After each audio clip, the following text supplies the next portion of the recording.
Bonjour à tous et bienvenue sur le plateau de la Tribune Business. J'ai le plaisir d'accueillir aujourd'hui Yann de Benazet, président de Profine France, fabricant de profilés en PVC pour les fenêtres, les portes d'entrée. Peut-être pour commencer un mot sur évidemment ce qu'on connaît en ce moment, surtout en France, la crise du bâtiment, les problèmes de l'immobilier. Quel regard vous portez d'abord sur ce qui se passe? Alors oui, forcément aujourd'hui on est en première ligne parce que le produit entre guillemets fenêtre, il intervient aussi bien dans la construction neuve que dans la rénovation. Alors forcément et indiscutablement le neuf avec la baisse des permis de construire, voilà, on a commencé à sentir au fil de l'année 2023. Vous êtes directement impacté. On est directement impacté, voilà. Et ça vous fait peur ou... Alors ça peut forcément rentrer plus significativement en 2024. En toute honnêteté, en 2023, le marché de la rénovation s'est encore bien tenu.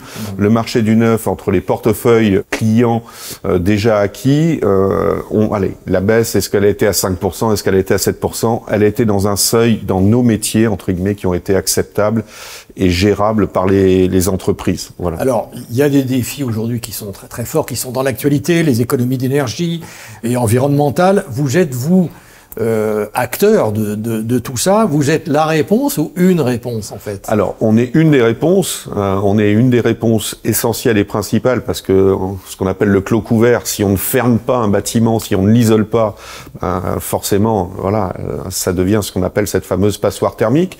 Aujourd'hui, c'est les enjeux politiques ou c'est les enjeux même dont on parle au plus haut niveau de l'État français, de réduire. À ça, alors, le produit, intrinsèquement, par définition, est un des produits les plus performants ou le plus performant en termes d'isolation thermique et phonique. Donc aujourd'hui, effectivement, la fenêtre, c'est l'élément clé. Alors, il n'y a pas que la fenêtre, il y a un toit, il y a des murs aussi, pour bien isoler tout, mais la fenêtre et les portes sont un des éléments clés. Et nos produits aujourd'hui, en PVC, avec les bons vitrages qui vont avec, sont effectivement aujourd'hui les produits les plus isolants et avec la meilleure isolation. Ça veut dire que les fenêtres de 2024, elles ressemblent pas du tout à ce qu'elles se faisaient il y a quelques années? Alors, la progression a été très très forte et très rapide, on va dire, à l'échelle des 60 dernières années.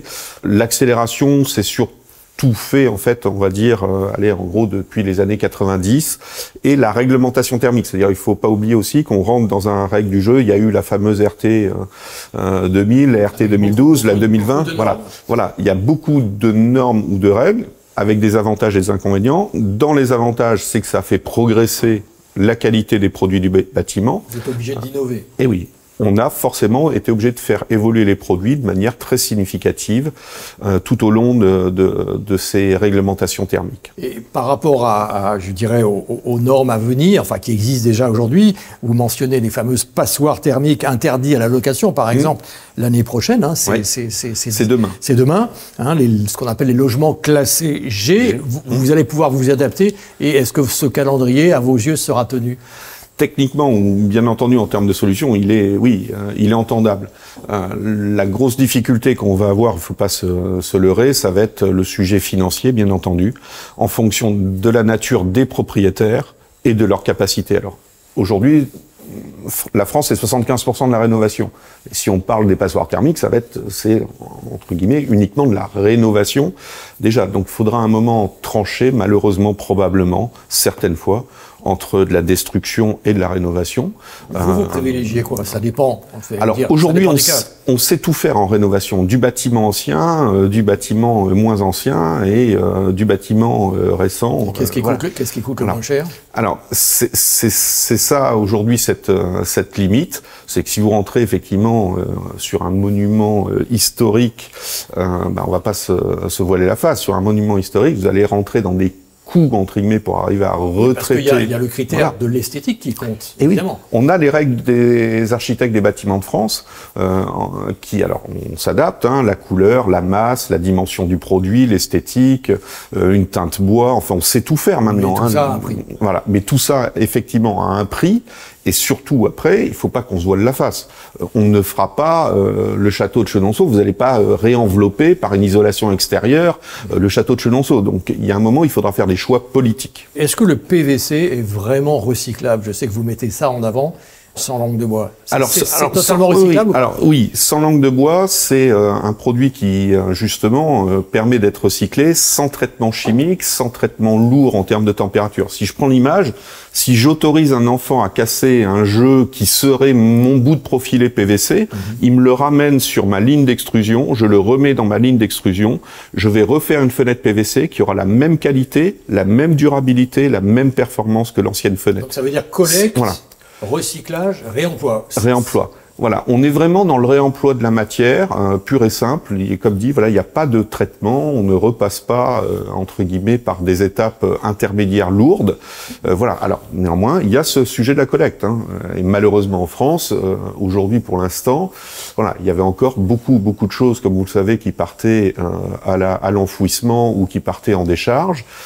Bon, la REP, voilà, l'écotaxe, la REP dite bâtiment, qui a vu le jour en 2023 et qui a un petit peu de mal pour l'instant à réellement encore accélérer, mais bon, le métier du bâtiment est un métier avec une inertie, donc moi je suis un optimiste de nature, donc ça va avancer, ça va accélérer, mais il va falloir effectivement recycler de plus en plus, collecter, faire l'effort effectivement de structurer cette collecte, voilà. Et votre nouvelle usine à Marmoutier, là en Alsace, elle va notamment prendre en compte tous ces paramètres? Exactement, on a un gros projet d'investissement qui a été un financement ADEME hors plast et aussi avec donc l'aide de l'État, mais on a mis 8 millions d'euros sur la table en termes d'investissement, donc on ne parle pas effectivement d'un petit investissement pour démultiplier les lignes de coextrusion, mettre de nouvelles lignes, mettre en place stockage et alimentation automatique de cette matière recyclée.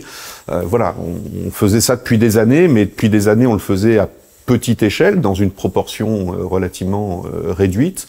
Donc la technique est parfaitement maîtrisée, mais maintenant il va falloir l'industrialiser de manière significative. Yann de Benazé, si on fait un peu de prospective, ça va ressembler à quoi, je dirais, dans 10 ans, une fenêtre ou une porte dans le futur? Alors, a priori, on va pas révolutionner l'esthétique, on va pas révolutionner les habitudes de construction française, entre guillemets, ce qu'on appelle un ouvrant à la française ou une partie centrale. Enfin voilà, je pense qu'effectivement, on n'est pas là pour voilà. Néanmoins, si on arrive à cumuler les évolutions du vitrage, les évolutions de la quincaillerie, les évolutions du profil, effectivement, notre fenêtre va pouvoir probablement demain, de plus en plus, être majoritairement dans le domaine de ce qu'on appelle la construction passive. On n'y est pas encore totalement aujourd'hui. Le passif, c'est du minoritaire, donc il y a encore besoin d'une partie d'énergie. Mais aujourd'hui, on sait répondre, ou on sera avec la fenêtre de demain, rentrer dans une construction qui sera, à mes yeux, passive. Et ça, c'est vraiment votre développement d'aujourd'hui et de demain. Qu'est-ce qu'on peut vous souhaiter pour 2024? Pour 2024, comme on a dit, ou on a l'allusion, je pense qu'il y aura un moment ou un autre sur les marchés de la rénovation, des passoires thermiques ou autres. Je pense qu'il y aura quelques enjeux politiques ou décisionnels.